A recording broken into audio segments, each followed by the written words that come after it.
আসসালামু আলাইকুম রহমতুল্লাহি অবরকাতুহু। সম্মানিত দর্শক, লন্ডনে জনাব তারেক রহমান এবং ডক্টর মোহাম্মদ ইউনূসের মধ্যে যে দ্বিপাক্ষিক বৈঠক হয়েছে, সেই বৈঠকের ফলে রাজনৈতিক অঙ্গনের সকল হিসাব লন্ডভন্ড হয়ে গিয়েছে। গত ১০ মাস ধরে সরকারের যে ধারাবাহিকতা ছিল, সরকারের যে অ্যাটেনশন ছিল, অ্যাগ্রি ছিল, ডিসঅ্যাগ্রি ছিল এবং সরকারের যে নোট অফ ডিসেন্ট ছিল, পুরো জিনিসটি এলোমেলো হয়ে গেছে। ডক্টর মোহাম্মদ ইউনূসের যারা বন্ধু, তারা দূরে চলে যাওয়ার চেষ্টা করছে। আর সেই জায়গাতে স্বভাবতই বিএনপির আ এগিয়ে আসার সম্ভাবনা তৈরি হয়েছে। কিন্তু এই বৈঠকের ১ সপ্তাহ পেরোয়নি এখন পর্যন্ত। আমি যে ভিডিও যে সময়টাতে করছি, তো এই ১ সপ্তাহের মধ্যে যে সম্ভাবনাগুলো অনিবার্য ছিল, অর্থাৎ বিএনপির সঙ্গে সরকারের বন্ধুত্ব, ডক্টর মোহাম্মদ ইউনূসের সঙ্গে জনাব তারেক রহমান সাহেবের লেনাদেনা এবং প্রাপ্তি, রাজনীতিতে উভয়ের জন্যই প্রাপ্তি। সেই জায়গাগুলোতে সন্দেহ সৃষ্টি হয়েছে এবং নানা রকম গল্পগুজব এবং সমীকরণে যাকে বলা হয় পুরো বৈঠকটি উভয় পক্ষের জন্য বুমেরাং হওয়ার মতো আতঙ্ক তৈরি হয়েছে। আপনারা জানেন যে এই বৈঠকের ৩টি পার্ট ছিল। ১ম পার্ট হলো জনাব তারেক রহমান সাহেব তার বাসা থেকে গাড়িতে করে হোটেল পর্যন্ত এলেন। এই গেল একটা পার্ট। ২ নম্বর পার্ট হলো যে গাড়ি থেকে তিনি হোটেল লবি হয়ে ডক্টর মোহাম্মদ ইউনূসের রুমে ঢুকলেন। তারপর আবার সেই বৈঠক শেষে তিনি আবার গাড়িতে উঠলেন। খুব মনোযোগ সহকারে লক্ষ্য করবেন। এবং এই পার্টের আরেকটি অংশ, সেটি হলো একটি যৌথ বিবৃতি। যৌথ বিবৃতি। মানে আমির খসরু মাহমুদ চৌধুরী, প্রেস সচিব শফিকুল আলম এবং জনাব খলিলুর রহমান, নিরাপত্তা উপদেষ্টা। তারা যে সংবাদ সম্মেলন করেছেন, সেটি একটা অংশ। আর এই দুটো অংশের বাইরে এক্সক্লুসিভলি আরেকটি অংশ, সেটা হলো ডক্টর মোহাম্মদ ইউনূস এবং তারেক রহমান সাহেবের ১.৫ ঘন্টা ব্যাপী 90 মিনিটস ব্যাপী একান্ত বৈঠক, ক্লোজ ডোর বৈঠক। এই ৩টি অংশ আগামী দিনে রাজনীতির জন্য একটা যেভাবে শুভ পরিণয় বয়ে নিয়ে আসতে পারে, একইভাবে আবার মহা কেলেঙ্কারি ঘটাতে পারে। এবং গত ১ সপ্তাহে যা কিছু ঘটেছে, তাতে ভালো কিছুর পরিবর্তে কেলেঙ্কারি ঘটার সম্ভাবনা বেশি দেখা দিয়েছে এবং সেই কারণেই আমি লন্ডন গেট শব্দটি ব্যবহার করেছি। লন্ডন গেট কেলেঙ্কারি শব্দটি ব্যবহার করিনি। যারা ওয়াটারগেট কেলেঙ্কারি সম্পর্কে জানেন, তারা তো জানেনই। সেটার সঙ্গে এই লন্ডন গেটের কি সম্পর্ক রয়েছে সেটা বলবো। আর যদি এটা লন্ডন গেট কেলেঙ্কারি হয়, তাহলে সেক্ষেত্রে কি হতে পারে সে বিষয় নিয়ে আলোচনা করব। তার আগে ওয়াটারগেট কেলেঙ্কারি নিয়ে আ একটু বলে নেই সংক্ষেপে। আপনারা জানেন যে আমেরিকার একটা বিখ্যাত হোটেলের নাম ওয়াটারগেট হোটেল। তো যখন আ নির্বাচন হচ্ছিল ৭০ এর দশকে, প্রেসিডেন্ট ছিলেন রিচার্ড নিক্সন।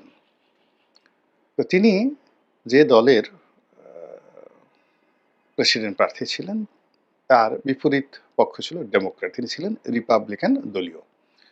রিচার্ড নিক্সন এবং তার পররাষ্ট্রমন্ত্রী ছিলেন হেনরি কিসেঞ্জার। তো ৭০ এর দশকে আপনি চিন্তা করেন যে একেবারে শুরুর দিকে যখন জেনারেল ইলেকশন হচ্ছে, প্রেসিডেন্সিয়াল ইলেকশন হচ্ছে, ঠিক সেই সময়ের ঘটনা। তখন সেই ওয়াটারগেট হোটেলে ডেমোক্র্যাট দলের, অর্থাৎ বিরোধী দলের একটা গোপন বৈঠক হচ্ছিল, একান্ত। তো সেই বৈঠকে রিপাবলিকান দলের লোকজন, আরো স্পষ্ট করে বললে সিআইএ বা সরকারি গোয়েন্দা সংস্থাকে ব্যবহার করে প্রেসিডেন্ট নিক্সন সেখানে গোপনে টেপ রেকর্ডার স্থাপন করেছিলেন এবং তখন ওটাই ছিল সবচেয়ে বড় টেকনোলজি। এখন তো মানে অনেক মাইক্রোচিপ চলে এসছে। একেবারে বলতে গেলে আপনার সকল কর্মকাণ্ড, কথাবার্তা, অডিও এবং ভিডিও করার জন্য একটা ছোট মাইক্রোচিপ, হচ্ছে একেবারে ছোট্ট একটা মাইক্রোচিপস বা চিপ, আপনি ঠিক আপনার আপনি যেখানে আছেন, ধরেন বাংলাদেশের বঙ্গবন্ধু আন্তর্জাতিক সম্মেলন কেন্দ্র, এটা তো অনেক বড়। একটা অডিটোরিয়াম কিংবা ধরেন একটা বড় সিনেমা হল। তো সেখানের যেকোনো কর্নারে একটা ছোট চিপস মানে আপনি যদি ধরেন আ সেই একটা টেলিফোনের সিমের মতো। এরকম একটা সিম আপনি সেটআপ করে দেন। ওটার মাধ্যমেই আপনি সবকিছু কবজা করতে পারবেন। অন্ততপক্ষে কয়েক ঘন্টার আ অডিও এবং ভিডিও। এই টেকনোলজিটা এখন এই পর্যায়ে চলে আসছে। এখন চিন্তা করুন যে ছোট একটা চিপ, একেবারে চিপ। এটা তো আমি মাইক্রোচিপ বললাম আ মোবাইল ফোনের, এটা অনেক বড়। মোবাইল ফোনের এটা মাইক্রোচিপ না। মাইক্রোচিপ বলতে এরকম আরো অনেক ক্ষুদ্র রয়েছে। যেগুলো একটা মোবাইল সিমের চেয়েতেও ছোট হতে পারে। আরো ছোট হতে পারে। আ অকল্পনীয়। এই টেকনোলজি আমাদের বাংলাদেশেই এখন আছে। এভেইলেবল আপনি এটা গুলিস্তানেও পাবেন। গুলিস্তানে পাবেন। তো যা হোক যেটা বলছিলাম। তো এরকম আ তখন মাইক্রোচিপ ছিল না। তখন সেটা ছিল টেপ রেকর্ডার। ছোট, ছোট মিনি টেপ রেকর্ডার। তো এরকম একটা টেপ রেকর্ডার সেখানে স্থাপন করা হয়েছিল ওদের কথাবার্তা রেকর্ড করার জন্য। যে ওরা গোপনে, গোপনে কি পলিসি নিচ্ছে, রিপাবলিকান দলের বিরুদ্ধে কি বুদ্ধি করছে, পরামর্শ করছে। এখন এটা এই বর্তমান জামানাতে এটা ভাত মাছ। এটা কোনো সমস্যা না। আওয়ামী লীগের অফিসে বিএনপি যদি এরকম একটা টেপ রেকর্ডার দিয়ে আসে, মাইক্রোচিপ দিয়ে আসে বা বিএনপির অফিসে যদি একটা মাইক্রোচিপ দিয়ে আসে, রুহুল কবির রিজভী সাহেব কি করেন, রুমের মধ্যে কোথায় কি করেন, আ সেই জিনিসগুলো আবার পরবর্তীতে প্রকাশ হয়। এগুলো নিয়ে কেউ এখন আর ছি করবে না। কিন্তু ৭০ এর দশকের পৃথিবীর যে নৈতিকতা, সেখানে এখনকার যে ভ্যালুজ গুলো রয়েছে, মূল্যবোধ রয়েছে, সেটার সাথে অনেক, অনেক স্পর্শকাতর ছিল, ভালো ছিল। ফলে ওইটা যখন জানাজানি হয়ে গেল সারা পৃথিবীতে রব পড়ে গেল। এবং এই কারণে আ রিচার্ড নিক্সনকে যে বিপদের মধ্যে পড়তে হচ্ছিল, যেটা মানে বলার মতো নয়। এবং রিপাবলিকান পার্টি বহুদিন পর্যন্ত মানে ঘৃণিত ছিল, নিন্দিত ছিল এই ওয়াটারগেট কেলেঙ্কারির জন্য। তো এর পরবর্তীতে এই পৃথিবীতে যখন এরকমই যখন আ একান্ত ব্যক্তিগত গোপনীয় বিষয় অন্য কেউ নাক গলাতে চায়, তখন সেখানে এই ওয়াটারগেট কেলেঙ্কারির শব্দ চলে আসে। তো এক্ষেত্রে যেটা হচ্ছে সেটা হলো যে আমরা যে দৃশ্যগুলো দেখেছি, সে দৃশ্যের ১ম পার্ট আ তারেক রহমান সাহেবের সঙ্গে নিঃসন্দেহে সরকারের কেউ, সরকারি এজেন্ট তার বাসায় তার সঙ্গে বৈঠক করেছে। এবং সেই বৈঠক করেছে, টেলিফোনে কথা বলেছে, বৈঠক করেছে, স্কাইপ-এ কথা বলেছে এবং তাকে রিসিভ করার জন্য তার বাসা পর্যন্ত গেছে। তার গাড়িতে এসেছে অথবা তার পিছনে সামনের গাড়িতে ছিল। এই যে কথাবার্তাগুলো হলো, সেই কথাবার্তাগুলোর অডিও এবং ভিডিও ফুটেজ ইন ডিটেইলস সেটা বিএনপির পক্ষেও যেতে পারে, আবার সরকারের পক্ষেও যেতে পারে। বিএনপির পক্ষ থেকে করা হতে পারে, সরকারের পক্ষ থেকে করা হতে পারে এবং এগুলো যদি পরবর্তীতে ব্যবহার করা হয়, যদি এই বৈঠকের ফলাফল ইতিবাচক না হয় এবং এগুলো প্রতিপক্ষকে অপদস্থ করার জন্য এই সকল কথাবার্তা যখন সামনে চলে আসবে, বিশ্বাস করেন রাজনীতিতে সুনামি হয়ে আসবে। ডক্টর মোহাম্মদ ইউনূসের জন্য, তার লোকজনের জন্য এবং তারেক রহমান সাহেবের জন্য। অনেক আনঅফিসিয়াল কথাবার্তা। তো এই যে উনি আসছেন, গাড়ি থেকে আসলেন এবং নামলেন। ২ নম্বর হলো যে এই যে উনাকে রিসিভ করা হলো, তারপর আ উনারা ২ জনে বৈঠক করতে গেলেন। তারপরে উনার সাথে যারা লোকজন ছিলেন তারা একসাথে বসলো। আনঅফিসিয়াল অনেক কথাবার্তা বলল হোটেল লবিতে। আ সংবাদ সম্মেলনের আগে কিছু কথাবার্তা হলো আনঅফিসিয়ালি এবং সেই সকল কথাবার্তা, রং তামাশা, হাসি, মশকরা, চা, কফি খাওয়া এই দৃশ্যগুলো লন্ডন গেট কেলেঙ্কারি হতে পারে। আর সবচেয়ে যেটা ভয়ংকর হবে দুজনের জন্যই, সেটা হলো যে তাদের একান্ত বৈঠকে যদি কোনো মাইক্রোচিপ থেকে থাকে এবং সেক্ষেত্রে ধরুন এখন যা কিছু হচ্ছে আ বিএনপি বলার চেষ্টা করছে যে ঠিক আছে ওখানে ওই আলোচনা হয়েছে। তো সেই আলোচনা অনুযায়ী সিদ্ধান্ত নেওয়া হোক। সরকারের পক্ষ থেকে কিছু বলা হচ্ছে না কিন্তু সরকারের পক্ষ থেকে তারা বিএনপির কাছ থেকে অবশ্যই কিছু দর কষাকষি করেছে, আশা করেছে এবং সেই কথাগুলো সেখানে আলোচিত হয়েছে। এখন যে পক্ষ বিক্ষুব্ধ হবে সে যদি প্রতিপক্ষকে ফাঁসানোর জন্য এভাবে কল রেকর্ড, ভিডিও ফুটেজ সবকিছু এগুলো যদি প্রকাশ হয়ে যায়, প্রকাশ করে দেয় আনঅফিসিয়ালি, তাহলে ডক্টর মোহাম্মদ ইউনূস এবং জনাব তারেক রহমান সাহেব তাদের উভয়ের জন্যই এটি ভীষণ রকম একটা ঝুঁকিপূর্ণ বিষয় হয়ে যাবে এবং আমরা জানি যে আমরা বাঙালি খুবই আবেগপ্রবণ। কাছাকাছি আসলে আমরা অনেক কথা আনঅফিসিয়ালি বলে ফেলি যেগুলো আমাদের বলা উচিত নয়। তো ফলে কি হলো এই যে লন্ডনের যে বৈঠকটি, এটি যেখানে ম্যাগনা কার্টা হতে পারত বা হওয়ার সম্ভাবনা ছিল। কিন্তু দেখা গেল যে পুরো বিষয়টি রাজনৈতিক অঙ্গনে বিএনপি এই বিষয়টি তার সঙ্গী সাথীদের সাথে এখনো পর্যন্ত তারা এই বিষয়টি বলেনি।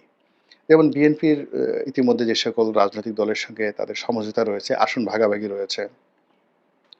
তো এরকম একটা বৈঠক হতে পারে বা হওয়া উচিত কিনা? বৈঠকে কি বিষয় নিয়ে আলোচনা হতে পারে? এগুলো নিয়ে বিএনপি তার যে নীতি নির্ধারণী জাতীয় স্থায়ী কমিটি, সেখানে তারা বৈঠক করেছে। কিন্তু রাজনৈতিক যারা সহযোদ্ধা, তাদের সাথে বৈঠক করেনি।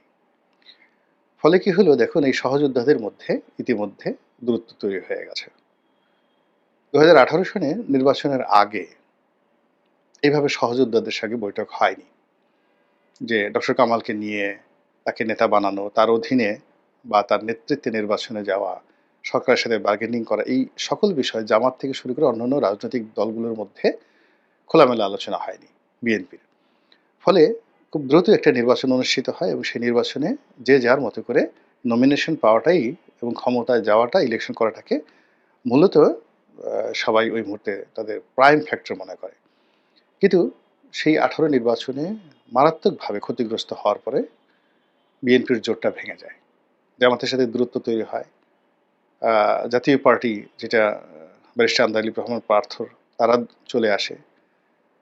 তারপরে আ কর্নেল অলির দল, মানে পুরো যে জোটটি, পুরো জোটটি ভেঙে যায়। বিএনপি একা হয়ে যায়। ঠিক এখন এই বৈঠকের পরে বিএনপি আবার সেই ২০১৮ জাতীয় নির্বাচনের পরে যে অবস্থা হয়েছে, এরকম একা হয়ে গেছে। এখন বিএনপির যারা লোকজন, তার সাথে তারা সুর মিলিয়ে কথা বলেছিল, ডিসেম্বর মাসে নির্বাচন চেয়েছিল। ডক্টর মোহাম্মদ ইউনূসের বিরাগ ভজন হয়েছিল। এখন তারা হায়, হায় করছে যে আমরা কি করলাম? বিএনপির জন্য আমরা এত কিছু করলাম। সেই বিএনপি আমদূতের মতো ডক্টর মোহাম্মদ ইউনূসের সঙ্গে মিশে গেল, আমাদের সঙ্গে একবার জিজ্ঞাসাও করল না। এই অভিমান তাদের হয়েছে, এই দূরত্ব তাদের হয়েছে, এই আস্থা তাদের নষ্ট হয়েছে এবং এখন যদি বিএনপি ডাকেও আগের মতো আর তার সহযোগীদেরকে পাবে না। এই গেল বিএনপির দিকে। ঠিক একই অবস্থায় কিন্তু ডক্টর মোহাম্মদ ইউনূসের সঙ্গে জামাত, এনসিপি, অন্যান্য দলের হয়েছে। এরকম একটা বৈঠক হতে পারে বা হওয়া উচিত। এই বিষয়টি নিয়ে যাওয়ার আগে উনার খোলামেলা আলোচনা করা উচিত ছিল। রাজনীতিতে আসলে ট্রান্সপারেন্সির চেয়ে বড় কিছু নাই। পরামর্শের চেয়ে বড় কিছু নাই। আর রাজনীতির সবচেয়ে ভয়াবহ বিপদ হলো সকালের কাজ বিকেলে করা আর বিকেলের কাজ সকালে করা।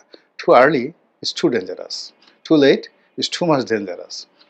এখানে সঠিক সময়ে সঠিক কাজটি করতে হবে। এখন ডক্টর মোহাম্মদ ইউনূস ওখান থেকে বৈঠক করে এসেছেন। কি বলেছেন না বলেছেন উনি ভালো জানেন, ওনার আল্লাহ ভালো জানেন। কিন্তু উনার যারা সহযোগী, তাদেরকে তিনি হাত নেড়ে হাসি মুখে যতই রকম তিনি তাদেরকে কনভিন্সিং কথা বলেন, মার্কেটিং ওরিয়েন্টেড কথাবার্তা বলেন, কোনো লাভ হবে না। তার বিশ্বাসযোগ্যতা তার সহযোদ্ধাদের সাথে চলে গেছে। আর যখন সবকুল হারাবেন সবাই, মানে বিএনপি তার আপনজনদেরকে হারালো এবং ডক্টর মোহাম্মদ ইউনূসের কাছ থেকেও সেই কাঙ্ক্ষিত কোঅপারেশন পেল না। আবার ডক্টর মোহাম্মদ ইউনূস তার বন্ধুদের হারালেন, কিন্তু তার সঙ্গে সঙ্গে তিনি বিএনপির কাছ থেকে কোঅপারেশন পেলেন না।